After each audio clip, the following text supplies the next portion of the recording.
sabe, Deus é maravilhoso. Você vai dizer, não precisa dizer isso, pastor, isso é óbvio, é verdade, é óbvio, mas muitas vezes, muitas pessoas não percebem. Às vezes a gente fica tão cegado, né, com as coisas desse mundo. Sabe que existem dois tipos de cegueira. Uma cegueira é causada pelo rompimento do nervo óptico, que liga o olho ao cérebro. Rompido esse nervo, não há comunicação. A luz entra, chega nos olhos, mas não consegue chegar no cérebro com um sinal que ela precisa chegar. Ela chega no cérebro com um sinal químico. Mas é o olho que interpreta isso e passa pelo nervo óptico. Se o nervo óptico estiver rompido, é uma cegueira. Outro tipo de cegueira, o nervo óptico está bom, mas há um ofuscamento dos olhos. A luz não consegue entrar. Alguma coisa está bloqueando, impedindo a entrada da luz. Não é? E se isso acontece, a informação também não chega no cérebro. Muitas vezes as pessoas no mundo vivem esse tipo de cegueira.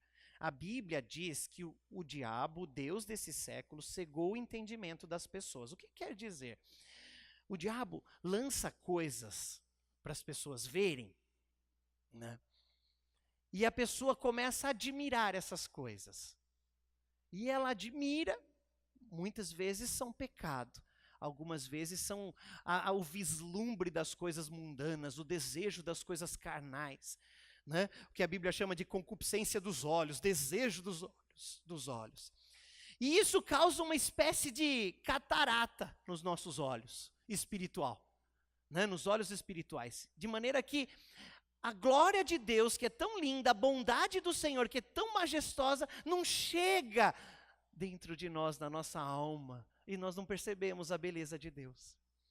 E é interessante que à medida que isso vai acontecendo com as pessoas, elas começam a perder a sensibilidade até para as coisas belas que Deus criou. Por exemplo, um sol, quando está nascendo, ou quando está se pondo. Você já viu? Como é bonito. Às vezes a gente passa do lado dele e não percebe. Mas eu já me vi várias vezes parando o meu... Hoje eu não tiro foto mais. Antes eu tirava foto. Depois eu já digo porque eu não tiro. Mas eu parava o meu carro para tirar foto. Porque várias vezes eu passava em algum lugar assim. E como... Puxa, que coisa linda. Eu lembro uma vez, recentemente, esse ano. Eu passei o rio Tietê numa ponte que existe lá perto de Lins. E eu estava indo para Lins, vindo de Ribeirão Preto para Lins. Então cruzei o rio Tietê. Ali tem uma barragem, a gente atravessa, a ponte é justamente em cima da barragem. E tem um posto de gasolina logo que passa a barragem. Então eu vinha vindo e o retrovisor pegou o sol atrás de mim. Eu falei, como tá bonito isso aí. E eu encostei o carro naquele posto de gasolina e fui lá.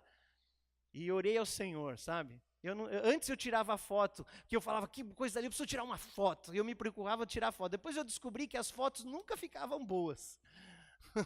Falei, essa beleza é só para eu ver. Né? Não dá para levar ela registrada. Tem que ver naturalmente, a foto não é capaz. A glória que Deus fez, que Deus criou, é tão poderosa que a gente não consegue registrar. Se a que Ele criou é assim, imagine a glória dele própria, como é muito maior. Né? Então parei lá e fiquei admirando o sol e orando ao Senhor e agradecendo. Senhor, obrigado por esse lugar tão lindo, por essa vista tão maravilhosa que o Senhor está me concedendo. Puxa, o Espírito Santo tocou no meu coração, me trouxe tanta paz naquele momento, tanta alegria para o meu coração, e eu segui minha viagem assim, abençoado por Deus, depois daquele momento lá. Mas muitas vezes a gente não faz isso. E olha, eu estava com o meu tempo curto, falo para você. Era tarde, por isso que eu estava vendo o pôr do sol. Era tarde, e eu tinha que chegar em Ribeirão Preto, né? Ou em Lins, eu não me lembro o lado que eu estava indo, mas eu tinha que chegar. Mas eu parei. E nós precisamos parar.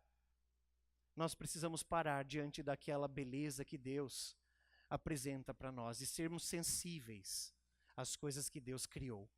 Eu não estou dizendo para você que o sol é Deus, porque não é. Não é. A sua glória é infinitamente maior do que a do sol.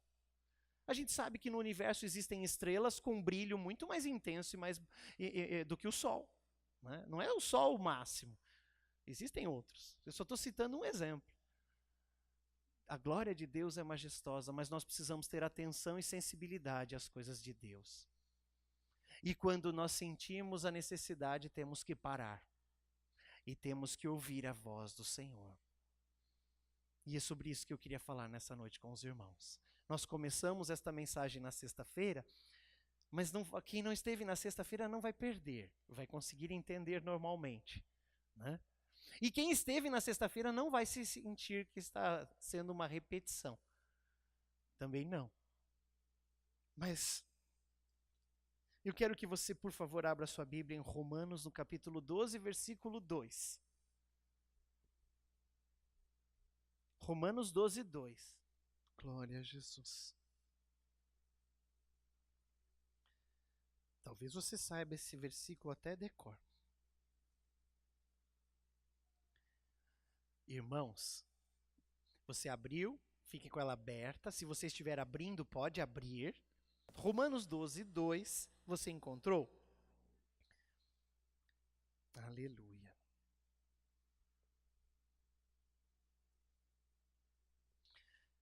Na Bíblia, tradução de Almeida, revista e corrigida, está escrito assim: e não vos conformeis com este mundo, mas transformai-vos pela renovação do vosso entendimento, para que experimenteis qual seja a boa, agradável e perfeita vontade de Deus.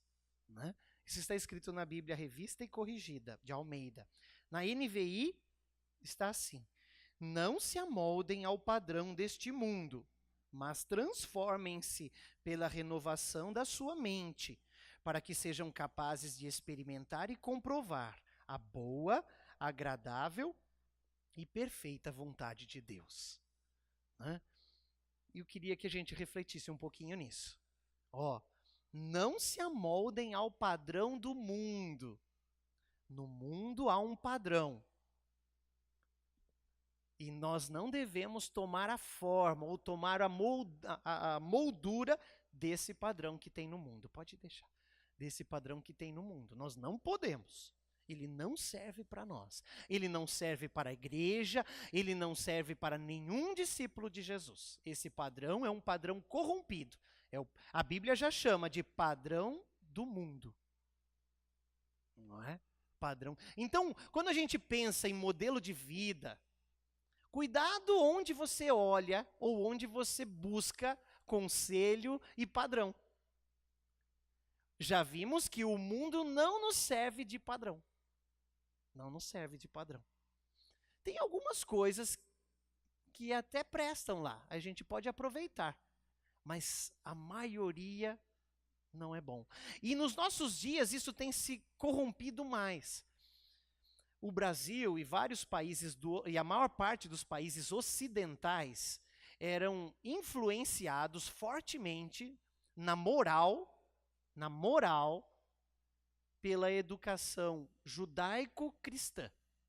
Então, os judeus e a lei judaica, e depois o cristianismo e a palavra de Deus e Jesus, tiveram e têm uma forte influência na cultura e na educação no que diz respeito à moral na cultura ocidental. Né? Mas isso tem se perdido. Isso tem se perdido bastante. Hoje nós já somos, no Brasil, por exemplo, a educação é fortemente influenciada por ensinamentos esotéricos, aliás, por ensinamentos hindus, ensinamentos budistas. Já há muitas, a gente lê os livros da escola dos filhos, de qualquer escola, estadual ou particular ou municipal. E a gente observa algumas frases que você fala, puxa vida, hein? Misericórdia, não concordo com o que está escrito aqui. E a gente vê influência desses povos, né? Dessas religiões hindu, budista, confucionista, por exemplo, espírita. Tem fortes influências hoje no processo de educação, infelizmente. Então, veja, o padrão do mundo está corrompido, agora mais ainda, como eu estou dizendo. Enquanto ele seguia uma tradição judaico-cristã, ainda que fosse uma tradição, era bem melhor do que seguir esses costumes mundanos, né? Então, você vê, quando eu era criança e adolescente, eu aprendi que o sexo é uma coisa boa após o casamento, ou para o casamento. Eu aprendi isso, né? E aprendi com meus pais, aprendi com os meus professores na escola. Muitos deles não eram cristãos evangélicos, mas eles tinham esses mesmos princípios. Mas hoje eu vejo entre os professores dos meus filhos um ensinamento completamente diferente. Completamente diferente. É comum hoje os jovenzinhos de 17, né, menores de idade, hein? Não que ser maior resolveria o problema, não. Mas 17, 16 anos, vai fazer uma viagem para a praia e vai com a namorada. E vão dividir o apartamento do hotel ou da casa. E isso é visto pelos pais, professores. Ah, é natural, é normal. Olha o padrão do mundo. Não é? Aí você fala, ah, pastor, mas eu acho que o senhor é meio quadrado, então, isso é antigo. É, eu sou mesmo, irmãos. Porque a Bíblia é quadradinha, tá vendo? E eu sigo o que está escrito aqui. A Bíblia diz, não se amolde ao padrão do mundo. Sabe por quê? O padrão do mundo traz consequências muito tristes para a vida humana. Esse exemplo mesmo que eu citei, né? Esse exemplo mesmo que eu citei do sexo fora do casamento, pode trazer consequências terríveis. A mais grave de todas é gerar uma nova vida, pais que estão despreparados para isso. É triste pelos filhos, pelo filho que nasce, porque ele vai sofrer mais. É triste pelos pais, porque eles também vão sofrer, não tem maturidade, né? Não tem maturidade. Eu vejo hoje, eu tenho 44 anos na educação dos meus filhos, e eu falo, Senhor, dá-me sabedoria, como é difícil, como é desafiador criar filhos. Eu imagino quando eu tinha 17. Meu Deus, eu era uma criança. Não tinha a menor condição. Então, o padrão do mundo não deve ser seguido, não por um capricho de Deus, mas por um amor de Deus, para que nós sejamos felizes. O que Deus quer é a nossa felicidade. Então ele fala, não façam o que o mundo está fazendo, que lá no mundo vocês não vão conseguir ser felizes. As coisas que eles ensinam dão errado. Então a primeira consequência é o filho, eu acabei de citar. Mas tem outras consequências muito graves, sabe?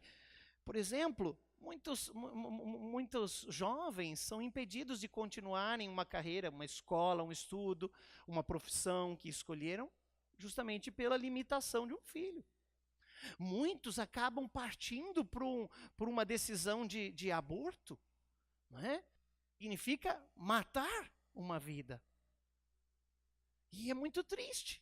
Veja que consequências tristes. Às vezes as pessoas tratam, pastor, mas existem meios e métodos para se prevenir. Mesmo com os métodos para prevenir essas consequências que eu citei, existem outras consequências muito tristes. Uma delas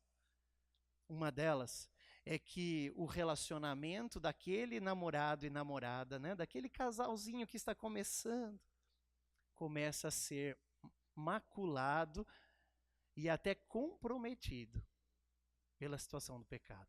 O respeito começa a ser diminuído, principalmente do homem para com a mulher.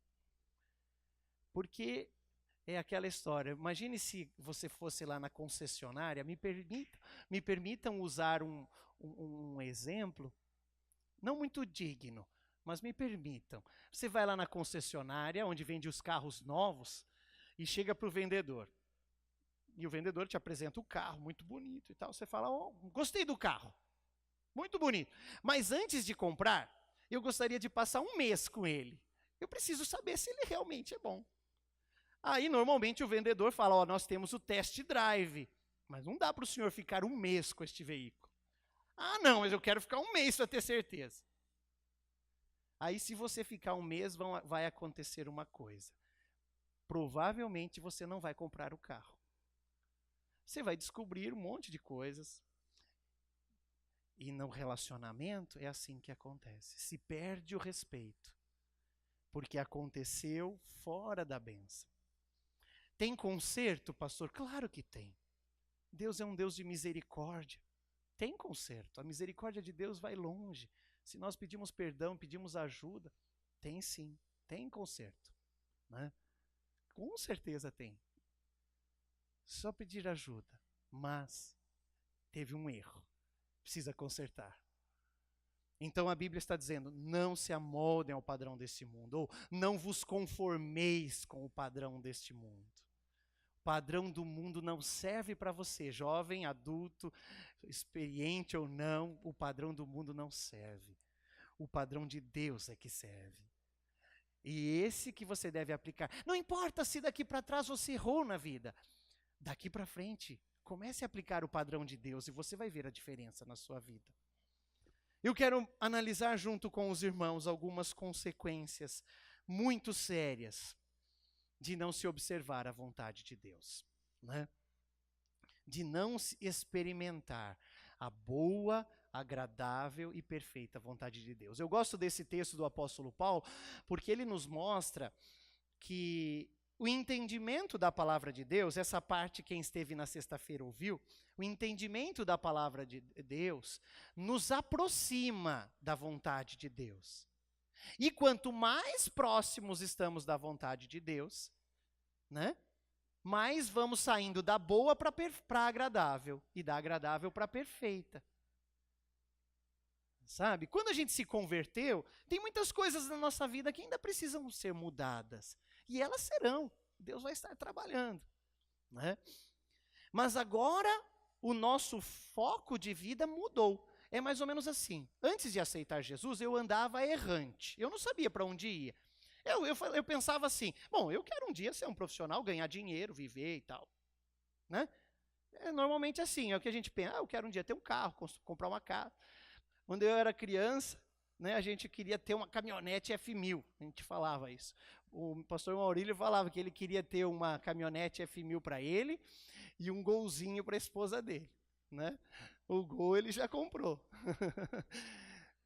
Então, a gente quando não conhece Jesus, a gente tem alguns sonhos que não são verdadeiros sonhos. São metas que a gente estabelece que não tem um real valor, sabe? Sonhos normalmente devem ter um real valor. Mas a gente estabelece essas coisas, a gente caminha nessas direções. E caminhar nessas direções tem um problema, que você pode acabar se sujeitando a algumas coisas erradas para obter essas coisas. Muita gente faz isso. Aí a gente aceitou Jesus. Quando aceitamos Jesus, estávamos no meio dessa caminhada, entre essas metas sem valor. Estávamos no meio. Talvez perdido no meio do caminho. Aceitamos Jesus. Aí, quando aceitamos Jesus, a nossa meta se alinhou com a vontade de Deus. Eu quero morar no céu. Eu quero me encontrar um dia definitivamente na morada celestial para passar lá toda a minha eternidade. Então, que maravilhoso. Mas a gente, de repente, estava agora distante da trilha, do caminho que tinha sido estabelecido. Mas como Jesus é o caminho e a gente aceitou Jesus, então pronto, abriu-se o caminho para o céu. Aí Jesus vai começar a nos trazer para a reta que ele tinha estabelecido para você inicialmente. Então nós vamos sair de uma boa vontade de Deus para uma vontade agradável, para uma vontade perfeita. E esse processo de sair da boa, agradável, vir para a perfeita, implica em nós desistirmos de algumas coisas que muitas vezes tínhamos na nossa mente, na nossa cabeça, que gostaríamos de ter. Sabe? Esse caminho de volta, você começa a descobrir, puxa, agora não tem mais nada a ver eu ter aquilo lá. Aquilo lá não vai dar certo, não vai prestar para mim. Então implica em algumas renúncias. E essas renúncias que significam a nossa obediência. Dizer não. dizer não para algumas coisas do mundo. A Bíblia diz que quem ama o mundo, o amor do Pai não está nele. Porque diz que o amor do mundo é inimizade contra Deus. Não dá para eu amar o mundo. Não dá. Pastor, significa que então eu não vou conseguir mais ter nada nesse mundo, vou ser uma pessoa fechada. Não, Deus vai preparar muitas coisas maravilhosas para você, mas não necessariamente as mesmas que você tinha em mente quando não conhecia Jesus.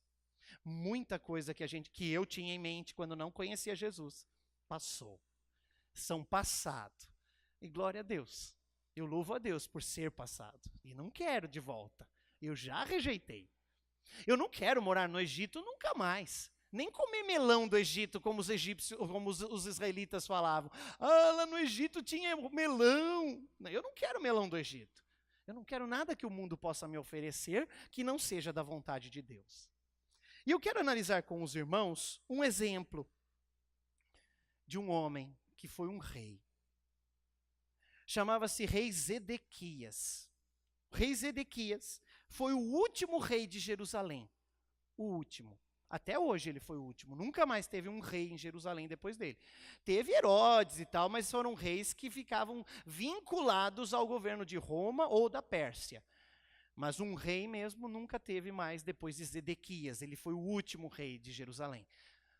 Voltará a ter no futuro, mas hoje não tem. E o rei Zedequias, ele estava diante de uma situação, de uma decisão muito difícil em sua vida. Eu queria dizer para os irmãos que o Zedequias, ele não foi um rei que fez o que o Senhor aprova. Não, ao contrário, ele fez o que o Senhor reprova. O nome verdadeiro de Zedequias era Matanias. Esse era o nome dele, Matanias. O nome dele foi mudado, né? Foi mudado. E Zedequias, ele não era um descendente direto, um filho descendente de Davi. Zedequias era, na verdade, tio de Joaquim. E Joaquim, sim, era um descendente de Davi. Zedequias era tio. E ele foi escolhido para reinar nesse período final, como último rei, e acabou reinando em Jerusalém 11 anos. Zedequias reinou 11 anos em Jerusalém. Vamos falar um pouquinho dele. Olha só. Zedequias, a gente encontra a história dele em 2 Reis. Lá em 2 Reis você encontra em vários capítulos, 28, alguns nós vamos ler. 2 Reis capítulo 24, não 28, 24 e 25. Você encontra sobre a história de Zedequias. O rei Zedequias tinha um profeta maravilhoso no tempo do seu reinado. Chamava-se Jeremias. Jeremias, o mesmo do livro que você conhece aí. Profeta Jeremias profetizou no tempo de Zedequias. Na verdade, Jeremias foi profeta no tempo de Josias, no ano 600, que reinou 31 anos, aliás, no ano 626 a.C. Depois Jeoacás, que foi filho de Josias, Jeoacás, depois Eliaquim, que é o mesmo que Jeoaquim, é a mesma pessoa. Né? Ele recebeu o nome de Jeoaquim como rei, ele era descendente de Jeoacás. Jeoaquim reinou só 3 meses em Jerusalém, 3 meses. Depois de Jeoaquim veio Joaquim, que era o filho dele. Os nomes são parecidos, né? Nos confundem. Joaquim, filho dele, reinou 3 meses também. E Joaquim se entregou. Ele recebeu uma das primeiras intifadas, um dos primeiros ataques da Babilônia, do rei Nabucodonosor. E a Babilônia invadiu Jerusalém no reinado dele, só que não destruiu nada, cercou Jerusalém. E Joaquim, sua família e todos os nobres de Jerusalém se entregaram. Porque a profecia de Jeremias dizia que era para se entregar. Dizia que Deus ia julgar, tinha mandado um julgamento sobre Jerusalém, e que os que fossem para o cativeiro iam sobreviver, mas os que ficassem morreriam. E Joaquim obedeceu a palavra. O rei Joaquim obedeceu e se entregou. Né? Era um descendente de Davi. Ele também era desobediente, mas nesse quesito ele obedeceu. Ele se entregou. Ele, seus filhos e todos os nobres. Provavelmente foi essa a ocasião em que foram levados cativos Daniel, Ananias, Misael, Azarias. Nesse momento, foi a corte de Jerusalém foi levada embora. Né? E eles já começaram a viver lá no palácio. Joaquim foi preso. Joaquim foi levado e preso. Depois nós vamos falar sobre ele um pouquinho mais. Joaquim, não esqueçam desse nome, porque nós vamos, lembra, a gente quer falar sobre a vontade de Deus, sobre atendermos a vontade de Deus. E eu quero fazer esse exemplo com esses dois homens, Zedequias e Joaquim. Estavam diante de decisões muito difíceis. Quando Joaquim se entregou à Babilônia, o rei da Babilônia foi ele que estabeleceu Zedequias como rei. Falou, eu vou nomear o seu tio de Joaquim, que era Zedequias, vou nomear o seu tio para ser rei em Jerusalém. E aí que Zedequias assumiu o reinado.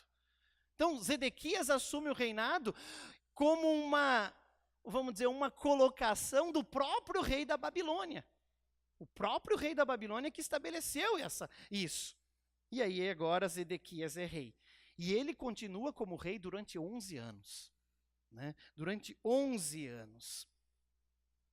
Mas num determinado momento, mesmo sendo mal, diante daquela situação de tumulto em Jerusalém, Jeremias anunciava que a cidade seria destruída. As cidades de Judá já haviam sido destruídas. Só Jerusalém ainda permanecia. Só Jerusalém. Então ele era rei de uma cidade só. Porque o restante do país não existia mais. Já era território, em alguns momentos do Egito e em alguns momentos da Babilônia. Houve uma disputa no início disso aí, entre o Egito, Faraó e a Babilônia. No final, acabou com a Babilônia. Então ele era rei de uma única cidade. E de repente ele se vê cercado. O rei da Babilônia, Nabucodonosor, com seu exército, cercam Jerusalém, sitiam toda a cidade. E agora eles estão diante de Zedequias. E aí Zedequias fala, o que fazer? Eu estou cercado. O que fazer? Ele corre para o profeta. Mesmo com muitos erros, ele toma uma decisão assertiva. Isso está escrito em Jeremias 38, eu quero ler com você, versículo 14. E daí você fica com a sua Bíblia aberta em Jeremias, a gente vai ler bastante. Jeremias capítulo 38, versículo 14. Jeremias 38. Amém? Você encontrou? Não se preocupe, irmãos, prometo que eu vou ser breve. Fique bem atento.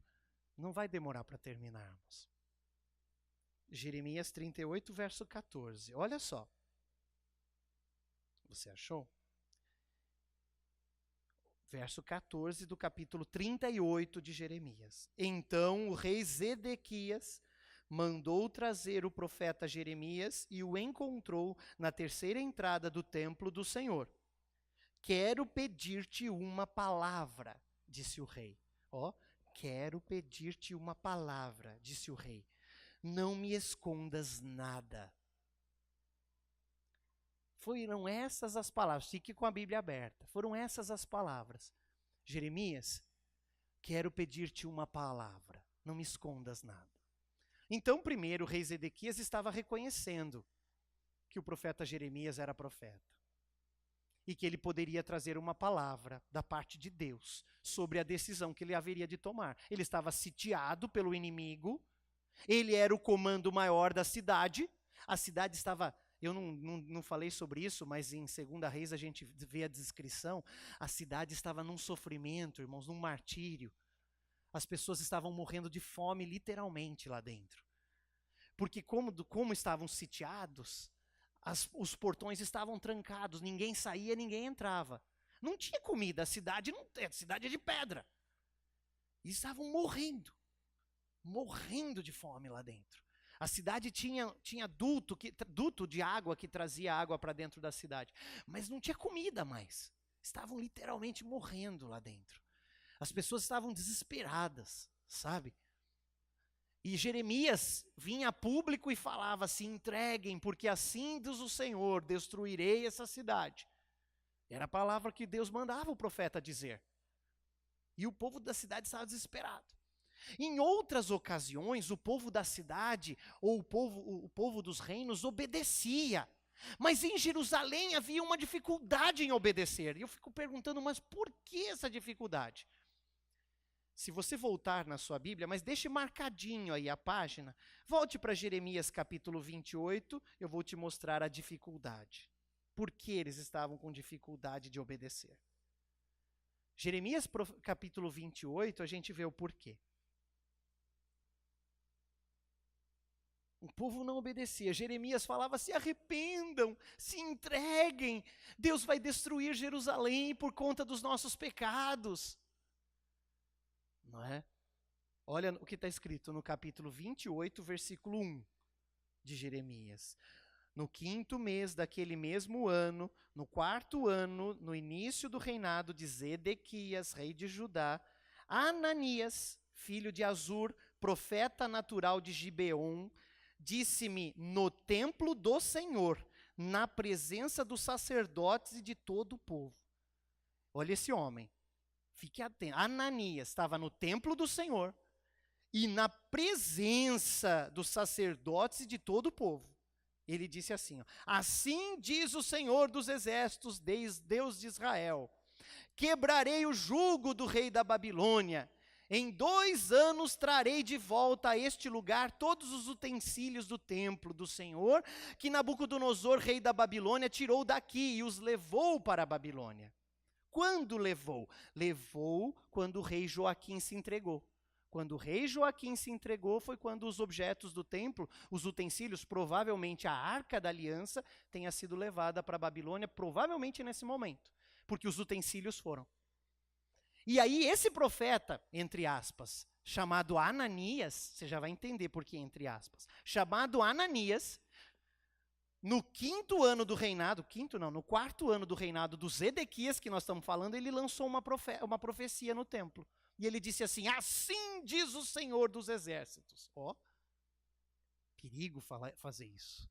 Ele disse, assim diz o Senhor dos exércitos. E disse assim, em 2 anos, né, quebrarei o jugo do rei da Babilônia. Né? Em 2 anos, jugo, sabe o que é jugo? O boi é a canga. Né? Ele usa uma madeira em cima do pescoço dele, quando o boi de carro...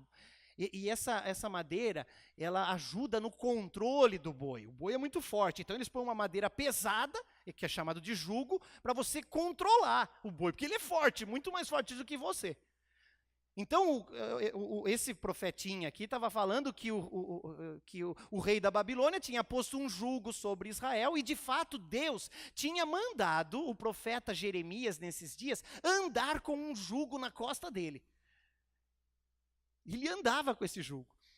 E esse profeta aqui falou, Deus vai quebrar o jugo do rei da Babilônia e vai fazer o rei da Babilônia devolver tudo. Veja no versículo 8. Versículo 8. Mas o profeta que profetiza, antes de ler essa parte, não é o versículo 8 não, perdão. Versículo 10. Então o profeta Ananias tirou o jugo do pescoço de Jeremias e o quebrou. E disse diante de todo o povo, ó, toda Jerusalém estava ouvindo essas coisas. E disse diante de todo o povo, assim diz o Senhor, é deste modo que quebrarei o jugo de Nabucodonosor, rei da Babilônia, e o tirarei do pescoço de todas as nações, no prazo de 2 anos. Diante disso, o profeta Jeremias retirou-se. Então o profeta Jeremias estava dizendo exatamente o contrário. Estava dizendo que eles iam ser, que esse jugo era verdadeiro, era duradouro, que eles seriam destruídos, que era para eles se entregarem. De repente surge um profeta que diz em nome do Senhor dos Exércitos e fala exatamente o contrário. Fala, não, vai dar tudo certo, daqui 2 anos vocês vão estar bem, não vai acontecer nada de mal, fiquem tranquilos, vocês vão ver. Não é? E ainda faz uma encenação. Pega o jugo que Deus tinha mandado o profeta usar, tira do pescoço dele, quebra diante de todo o povo e fala, assim será. O profeta Jeremias ele não diz nada, ele se retira. Ali a questão agora é com Deus. O profeta Jeremias mais ou menos faz assim, Deus está nas suas mãos. Ele se retira. Veja só, versículo 12. Depois que o profeta Ananias quebrou o jugo do pescoço do profeta Jeremias, o Senhor dirigiu a palavra a Jeremias. Vá dizer a Ananias, assim diz o Senhor, você quebrou um jugo de madeira, mas em seu lugar você fará um jugo de ferro. Assim diz o Senhor dos exércitos, o Deus de Israel. Porei um jugo sobre o pescoço de todas essas nações, para fazê-las sujeitas a Nabucodonosor, rei da Babilônia, e elas se sujeitarão a ele. Até mesmo os animais selvagens estarão sujeitos a ele. Disse, pois, o profeta Jeremias ao profeta Ananias: escute, Ananias, o Senhor não o enviou, mas assim mesmo você persuadiu esta nação a confiar em mentiras. Por isso assim diz o Senhor, vou tirá-lo da face da terra. Este ano você morrerá porque pregou rebelião contra o Senhor. Versículo 17. E o profeta Ananias morreu no 7º mês daquele mesmo ano. Então, vamos lá. Nós estamos falando sobre a vontade de Deus, sobre obedecer à vontade de Deus. E a vontade de Deus está na palavra de Deus. Agora veja lá. Tem um rei Zedequias que procurou ajuda em Jeremias, pediu uma palavra de Deus. Mas esse mesmo rei Zedequias ouviu essa falsa profecia aqui do capítulo 28. Nós estamos agora, quando eu estou pregando para você, falando cronologicamente, nós estamos no 10º ano do rei Zedequias. E ele ouviu essa mentira no 4º ano. Já faziam 6 anos que ele tinha ouvido. Mas ele viu que o profeta Ananias morreu. E morreu no mesmo ano. O profeta Ananias falou, daqui 2 anos Deus vai restaurar Jerusalém. Vai devolver tudo, Babilônia, tudo. O profeta não viveu os 2 anos para ver isso, porque ele morreu. Olha só. E além disso, 2 anos depois não se cumpriu nada. Não devolveu nada. Pelo contrário, a situação piorou de Jerusalém, o cerco aumentou, a situação ficou mais difícil para eles. E agora Zedequias está nessa situação. Então ele fala para Jeremias, voltemos para o capítulo 38.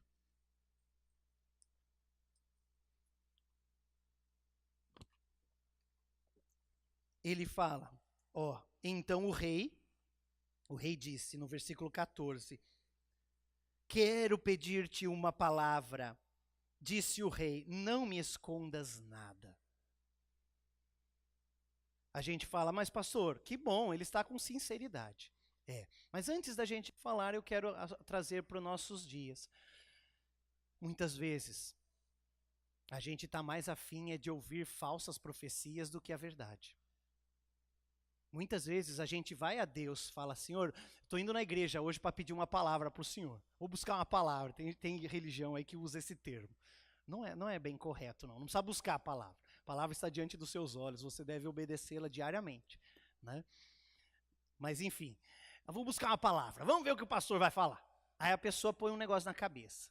Ela fala assim, amanhã eu vou fazer um negócio, vou comprar um carro. Eu não tenho dinheiro ainda, mas eu acho que Deus vai me dar esse dinheiro. Eu acho que Deus quer que eu compre esse carro.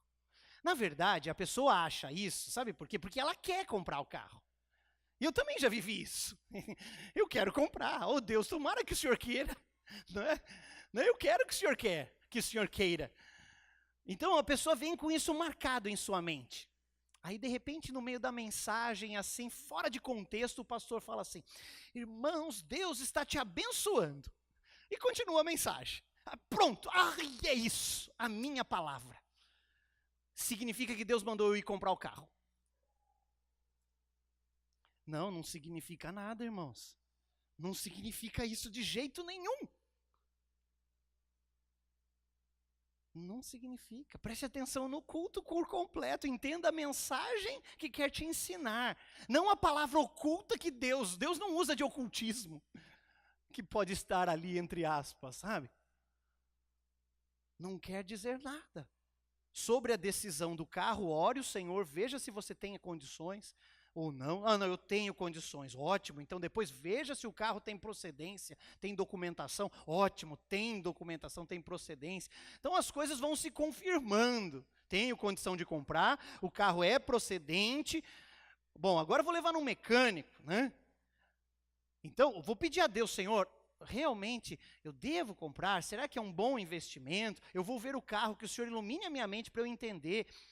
Eu vou levar num mecânico, que o Senhor mostre se houver alguma coisa oculta nesse carro. Então, isso sim é correto você fazer. Mas não pegar uma palavra aqui e falar, resolvi o problema. Não é isso. Eu não quero ensinar isso para os irmãos nunca. Irmãos, não é isso que é profecia. Não é isso que é profecia. Sabe? Então, nós temos que ter muito zelo. Porque muitas vezes a gente vem para a igreja querendo como ouvir o Ananias. Aí o Ananias vem aqui e fala, vá lá e compre, vá lá e faça. E Deus fala assim, ai daqueles que dizem assim diz o Senhor, quando o Senhor não está dizendo nada. É muito perigoso esse tipo de coisa. Pastor, o senhor não crê em profeta? Creio, claro que sim. Mas nos nossos dias, creio também. E estão em falta, diga-se de passagem. Nós profetizamos a palavra, mas profetas estão em falta hoje em dia. Mas existe esse ministério, sim. A palavra de Deus atesta que existem. Mas nós temos que ter cuidado. Cuidado. E eu fico muito triste quando eu vejo pessoas se levantando, afirmando coisas que não sabem. Afirmando que tal político vai se eleger para presidente. Afirmando que... e depois não acontece nada. Essa é uma das provas de que não era uma profecia verdadeira. É uma delas. Não é a única, não. É uma das provas. Quando não se cumpre, é o que dizia no versículo 8 do capítulo 28, que a gente não leu. Então, nós temos que vir à igreja e ler a palavra, ir à escola bíblica. Em todos os momentos que temos oportunidade de acessar a palavra de Deus, nós temos que ir à palavra com desejo de aprender o que Deus está dizendo e obedecer, seja lá o que for. Senhor, eu quero a tua vontade, mas então eu tenho que ter disposição para obedecer. E não ir com um pré-concebido a minha vontade. E daí acontece alguma coisa, eu associo e falo, bom, é isso, Deus mandou fazer. 3 critérios que eu falo para os irmãos terem cuidado, então, abrindo um parênteses aí. 3 critérios. Primeiro, olha a vida de quem fala. Se é uma vida de temor diante do Senhor. Se não for, nem ouça, nem perca tempo. Ouça a vida da pessoa. Segundo, o que fala tem que estar em perfeito acordo e concordância com a Bíblia. Porque Deus não vai te dar uma profecia em desacordo com a Bíblia. Seria uma loucura, Deus que escreveu a Bíblia, daí ele te dá uma profecia diferente da Bíblia. Né? É a mesma coisa que ele falar para mim assim, ó, vá lá e brigue com alguém. Uma loucura, Deus falou amai-vos uns aos outros, está mandando ele brigar. Não é Deus. Então, se o profeta tem vida com Deus ou não, é a primeira coisa. Segundo, se o que ele está falando não entra em desacordo com a palavra. Isso requer uma boa análise. Muitas vezes a gente não sabe, tem que analisar melhor. E a terceira é o cumprimento. Se cumpre ou não. Né? Também não aconselho os irmãos, quando você ouvir alguma coisa, já rasgar o verbo e dizer, esse profeta é falso. Não faça isso. Você não sabe. Analise essas 3 coisas. Fica quieto, né? Fica na tua. Vamos ver o que vai acontecer. Deus vai te mostrar. Mas não sai rasgando, não. Porque corre o risco da gente não estar ofendendo o homem. O homem não importa ofender, não tem problema. Mas o problema é a gente dizer que não é uma coisa que é do Espírito Santo. Às vezes é. E se for, por isso que tem que fazer análise, né? A vida do homem está em concordância, tá. Se cumpriu? Se cumpriu, então é um profeta. Então, atenção, amém. A palavra de Deus é a principal profecia para os nossos dias e para a nossa vida. E deve ser obedecida. Por isso que eu li Romanos 12:2. E não vos conformeis com esse mundo, mas transformai-vos pela renovação do vosso entendimento. Para que vocês experimentem a boa, agradável e perfeita vontade de Deus. Experimentar quer dizer viver. Você e eu fomos chamados para viver a vontade de Deus. Se você olhar lá em Romanos 12 mesmo, tem vários exemplos de vida que Deus espera que tenhamos. Lá está escrito que nós devemos considerar os outros mais do que a nós mesmos, não é? Que nós devemos amar e servir um ao outro. Tem vários textos. Que diante do mal diz que não é para retribuirmos o mal com o mal, mas retribuirmos com o bem. Romanos 12, leia o capítulo inteiro de Romanos 12, você vai ver inúmeros conselhos proféticos, verdadeiros, para você e para mim, que devem ser obedecidos, e se forem obedecidos, trarão vitória. Trarão vitória. Né? Então obedeça. Voltando no nosso exemplo do rei Zedequias. Profeta, me dá uma palavra. O profeta já estava tão vacinado, né, que o profeta diz assim, lá no versículo 15, Jeremias disse a Zedequias, se eu lhe der uma resposta, você não me matará? Já pensou o profeta, o medo que esse Jeremias sofreu em Jerusalém? Quanto esse rei Zedequias o ofendeu? Que ele falou assim, ó rei, eu vou te dar uma palavra, mas você não vai me matar? Porque a situação era caótica, tudo que Jeremias falava ninguém aceitava, principalmente Zedequias, não aceitava, né? O rei fala, não vou matar. O rei Zedequias disse, porém, fez este juramento secreto a Jeremias. Juro pelo nome do Senhor, de quem recebemos a vida, que eu não te matarei, nem te entregarei nas mãos daqueles que desejam tirar-te a vida. Tinha muita gente com ódio de Jeremias lá. Aí Jeremias dá a palavra no versículo 17. Né? O Senhor, em seu grande amor, respondeu o pedido de Jeremias. O pedido do rei, de Zedequias, versículo 17. Então Jeremias disse a Zedequias, assim diz o Senhor dos Exércitos, Deus de Israel, se você se render imediatamente aos oficiais do rei da Babilônia, sua vida será poupada, e esta cidade não será incendiada, você e sua família viverão. Olha que profeta bonito, que profecia bonita. Era mais ou menos assim, rei, você está em pecado, você fez o que Deus reprova, a cidade toda está em pecado, vocês abandonaram a viúva e o órfão, tudo isso vinha sendo pregado, vocês fizeram tudo de errado. No entanto, se vocês se entregarem agora aos seus opositores, vocês serão poupados, vocês viverão e a cidade não será incendiada. Era essa a mensagem de Jeremias, e era uma mensagem que vinha da parte de Deus para Zedequias. Só que essa mensagem ele não gostou de ouvir. Sabe? É isso que eu digo às vezes. Às vezes a gente vai na igreja e o pastor fala, irmãos, leia a palavra, ore. É uma palavra profética para você. Ore, olha irmãos, eu tenho sido cobrado de Deus essa questão, sabe? Deus falando, ore mais, ore mais, ore mais. Fale para a igreja orar mais, né? Ore mais, nós precisamos ter intimidade com o Senhor. Aí a pessoa vai em outra igreja, a outra igreja fala assim, não irmão, você traz uma peça de roupa, ou você traz alguma coisa aqui, né? Ou você põe uma oferta ali no gasofilácio, e está tudo resolvido.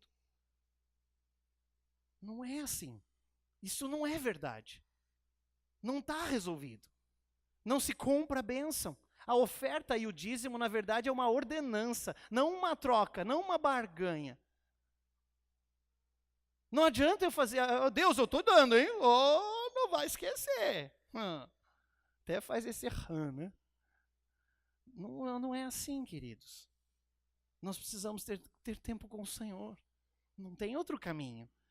Zedequias ouviu a resposta que ele não queria ouvir. Irmãos, quando as coisas não estão indo bem com o nosso modelo de vida, quer dizer, quando a gente está assumindo o padrão mundano em algumas atitudes, necessariamente a gente está colhendo ou colherá consequências.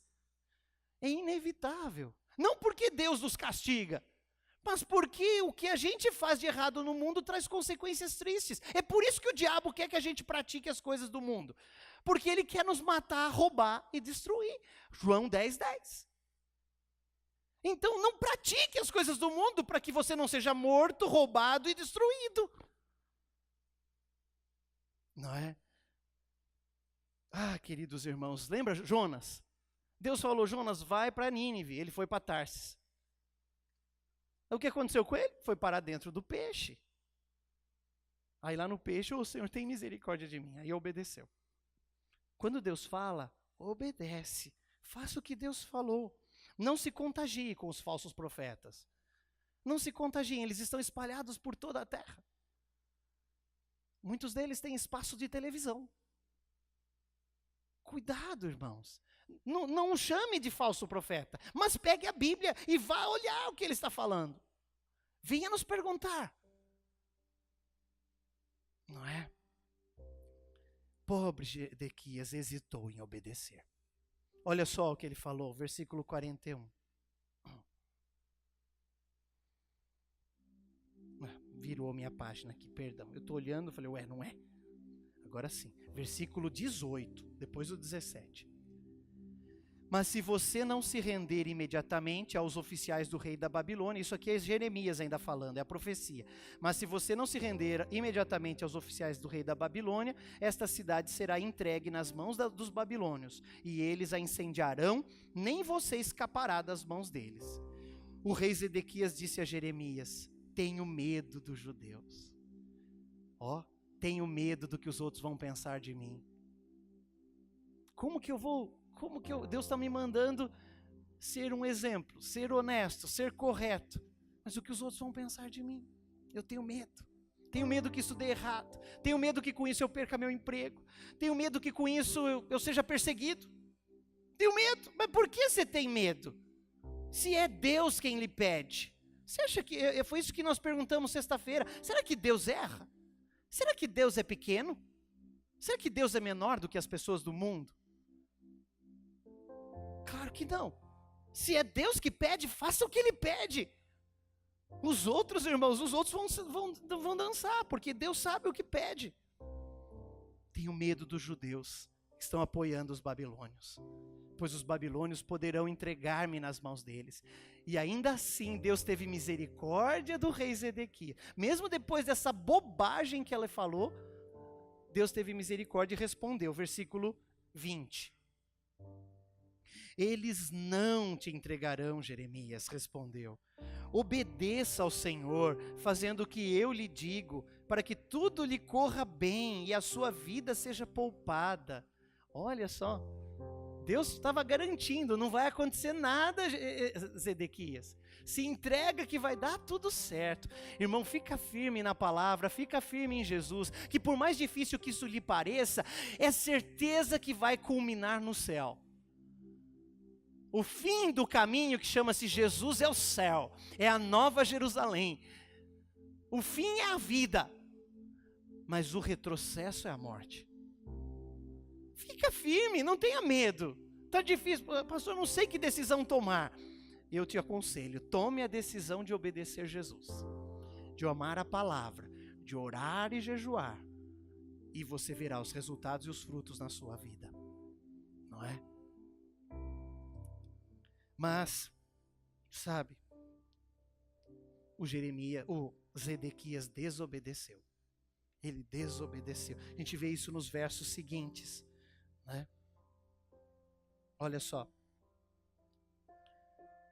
Versículo 39, capítulo 39, versículo 1. Foi assim que Jerusalém foi tomada, no 9º ano do reinado de Zedequias, rei de Judá. No 10º mês, Nabucodonosor, rei da Babilônia, marchou contra Jerusalém com todo o seu exército e a sitiou. Esse é o versículo 1. Sabe quando aconteceu isso aí? Essa data exata, é possível se identificar essa data. A palavra de Deus nos dá subsídios para sabermos. Aconteceu exatamente, eu quero ler para você, eu anotei essa data, aqui.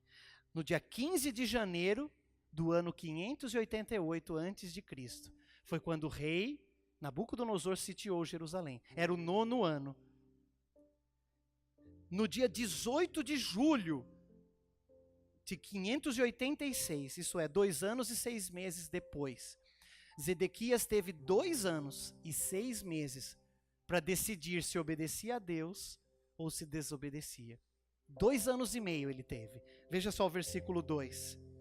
E no nono dia do 4º mês do 11º ano do reinado de Zedequias, o muro da cidade foi rompido. O versículo 2 fala, essa data foi o dia 18 de julho de 586 a.C. 2 anos e meio, certinho ele teve, 2 anos e 6 meses para decidir-se por Jesus. Mas ele não decidiu.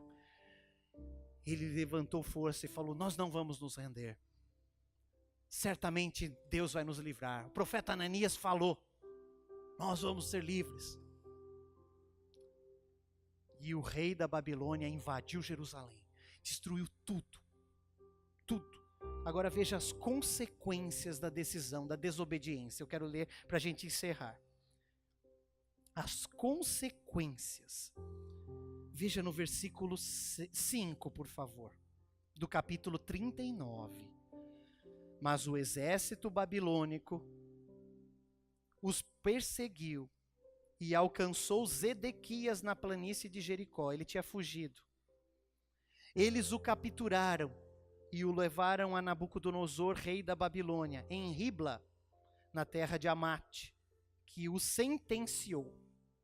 Em Ribla, o rei da Babilônia mandou executar os filhos de Zedequias diante dos seus olhos. Olha a situação triste que esse homem viveu, irmãos, pela desobediência. Acho que não tem castigo pior. Diante dele, ele assistiu à execução dos seus filhos. Continuando. E também matou todos os nobres de Judá. Mandou furar os olhos de Zedequias. Ele teve os 2 olhos furados. E prendê-lo com correntes de bronze para levá-lo para a Babilônia. Zedequias permaneceu na cadeia toda a vida dele até morrer. Ele assistiu à morte dos seus filhos, ele assistiu à queda de Jerusalém, o templo e todo Jerusalém foi incendiado. Isso poderia ter sido evitado se ele tivesse obedecido. Depois ele teve seus olhos furados, e aí ele apodreceu na prisão. Ele morreu na prisão. Pastor, foi um castigo de Deus? Não, foi consequência da escolha de desobedecer dele. Quando desobedecemos, a consequência é assim. Por isso precisamos conhecer a palavra. Por isso precisamos amar a palavra. Olha que consequência triste. Pastor, mas e os que se entregaram? Como a gente sabe? Como ficou a vida dos que se entregaram? Vejamos então aqueles que obedeceram. Jeremias falou: se entreguem. Teve um rei que se entregou. O nome dele era Joaquim. Eu falei para os irmãos. Ele reinava 3 meses só, quando o rei Nabucodonosor chegou e ele obedeceu o que o profeta tinha mandado fazer. Joaquim se entregou. Ele com os nobres da cidade, tudo foram levados cativos. Nabucodonosor não destruiu a cidade. Joaquim foi levado cativo.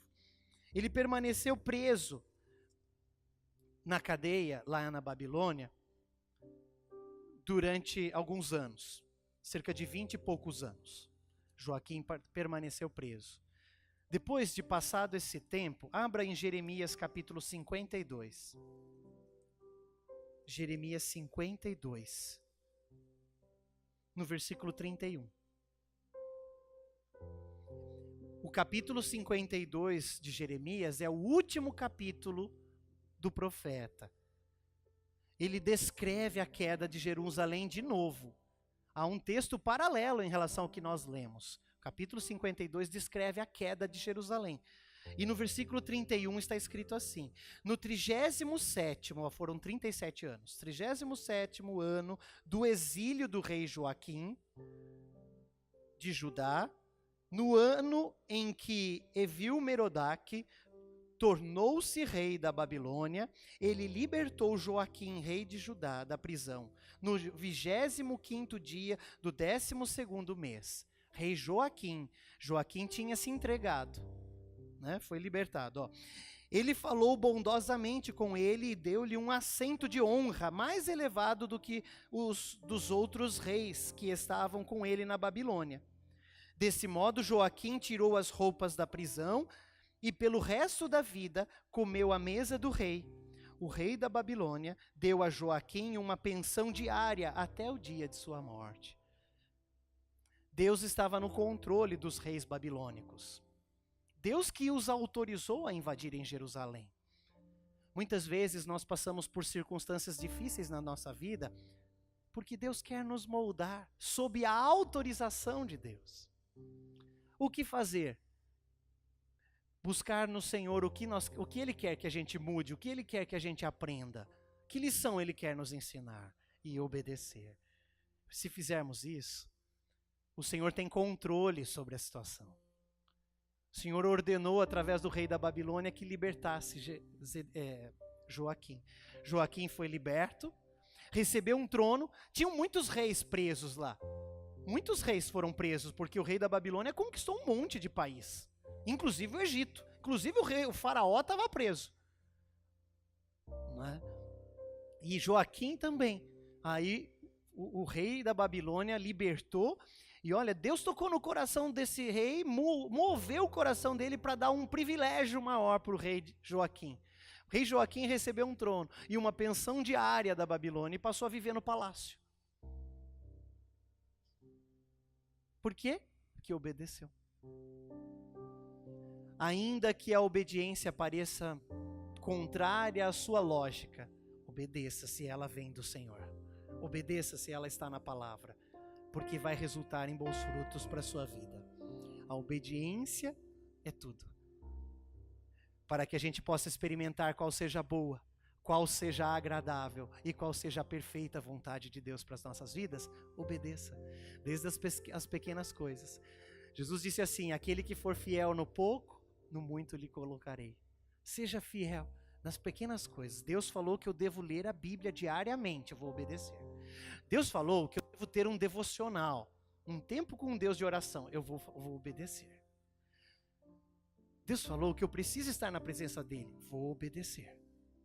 Obedeça.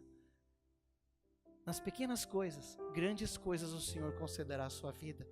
Obedeça, meu querido irmão, minha irmã. A vontade de Deus para nós é o que há de melhor. Não tem dúvida disso, né?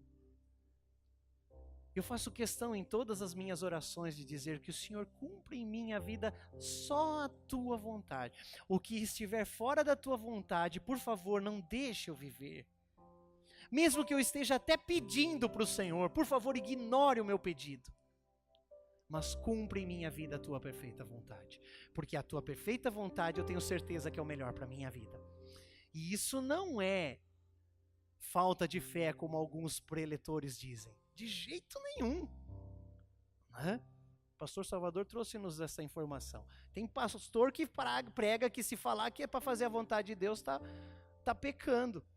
Porque tá usando de má fé. Mentira, não está usando de má fé. Pelo contrário, é preciso ter fé para que a vontade de Deus se cumpra em nossas vidas. E eu não quero que Ele faça nada que eu peça que não esteja na vontade dEle. Mas a vontade dEle eu quero, porque eu sei que é o melhor para a minha vida. Não tenho dúvida disso. Mesmo que me pareça contrário. Mesmo que me pareça contrário. Eu me lembro no dia em que a gente perdeu a mamãe, nos fez muita falta, sentimos muita saudade, até hoje. Nós oramos pedindo que o Senhor não a levasse. Mas aprove Deus fazer assim. Era da vontade dEle promovê-la. Então, aleluia. Pastor, como que pode ser o melhor? Como não pode? Ela foi morar no céu e gozar das maravilhas celestiais. Eu é que sou egoísta de achar que só no mundo tem coisa boa. No mundo não tem nada bom. Não que a gente deva desejar a morte de jeito nenhum. Não é isso que eu estou pregando. Estou pregando que vindo de Deus, até o momento da morte, para um cristão não é morte. É só o dia da transferência de casa. Mudança do templo, do tabernáculo para o templo definitivo. Então eu quero a vontade de Deus na minha vida, porque eu sei que é o melhor para a minha vida, e eu oro que Ele cumpra isso na nossa igreja, faça isso na sua vida, né? Por isso, queridos irmãos, amemos a palavra de Deus. Salmo 119, no versículo 105, diz: lâmpada para os meus pés é a tua palavra e luz para os meus caminhos. Todos os domingos pela manhã você tem a oportunidade de estudar a palavra aqui com detalhes, com uma sequência, com um tema específico. Coisa linda. Não perca essa oportunidade. Jesus disse assim: o meu povo erra porque não conhece a minha palavra. Não conhece a palavra e não conhece o poder de Deus. Ame a palavra. Esse livro aqui, esse livro é rico para nós. É vida para nós. Vamos orar. Feche os seus olhos. Aleluia. Glória a Jesus. Senhor Deus poderoso, está escrito em Romanos capítulo 12, versículo 2, na carta que o apóstolo Paulo escreveu aos romanos, e ele diz, para nós não nos conformarmos com este mundo, para nós não tomarmos o padrão deste mundo. E de fato, Senhor, o padrão desse mundo está terrivelmente corrompido. Nós vemos aquilo que é bom sendo colocado como um erro, como ser antigo, como ser atrasado, e aquilo que é mal sendo exaltado. Oh Deus, nós vemos que o padrão do mundo está completamente atrapalhado. No mundo as pessoas dizem que nós devemos aproveitar o dia inconsequentemente, mas na tua palavra diz que nós devemos viver o dia em obediência ao Senhor e na dependência de ti. Oh Deus, no mundo, no padrão do mundo diz que eu sou mais eu, que eu sou o Deus de mim mesmo e que devo fazer o que me der na telha.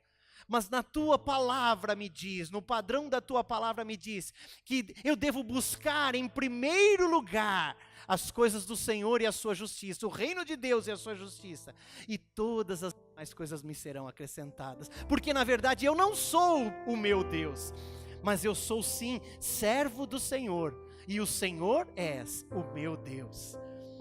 Nós não nos conformamos com esse mundo então, Pai. Nós amamos as pessoas que vivem nesse mundo, nós amamos cada uma delas, e com amor que nós lançamos esta semente, lançamos esta mensagem, porque amamos e não queremos que ninguém neste mundo viva uma vida no engano, na mentira de Satanás, mas ao contrário, conheça a verdade, e a verdade os liberte como nos libertou. Ó Deus, em nome de Jesus eu levanto o meu clamor a Ti, para que o Teu Espírito Santo fale poderosamente aos corações aqui presentes, e coloque em nossas vidas a Tua vontade, a começar de mim, Senhor. Tudo que não for da Tua vontade, que o Senhor remova, por favor. Me ajuda, Senhor, a ter discernimento das Tuas coisas, e rejeitar aquilo que vem deste mundo, todo o nosso orgulho, toda a nossa arrogância, todo o saber humano, eu quero que seja substituído em minha vida pelo saber de Deus, pelo poder de Deus, pela presença de Deus. Eu nada sou, mas o Senhor é o meu Deus, e eu preciso de Ti, eu dependo de Ti. E assim eu oro por Tua igreja nessa noite, que o Senhor cumpra na vida dos nossos irmãos a Tua perfeita vontade, que o Senhor nos conduza a cada dia, enquanto igreja, enquanto ministério, nos conduza a Tua perfeita vontade, e enquanto irmãos também, uns dos outros, que o Senhor nos conduza a Tua perfeita vontade, que o Senhor use este púlpito e todas as pessoas que aqui subirem, para que ministrem sempre a Tua perfeita vontade. Em nome do Senhor Jesus Cristo nós oramos, ó Deus, e nós Te pedimos, todo o mal que está descrito na Tua palavra em 2 Tessalonicenses, no capítulo 2, que isso nunca ocorra em nossas vidas, em nome de Jesus.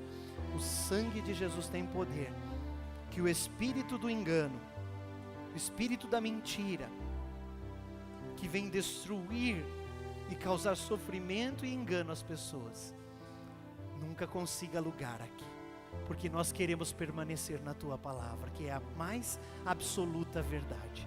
Em nome de Jesus, em nome de Jesus nós oramos. Senhor, eu peço que através do Teu Espírito Santo, o Senhor encha de amor os nossos irmãos,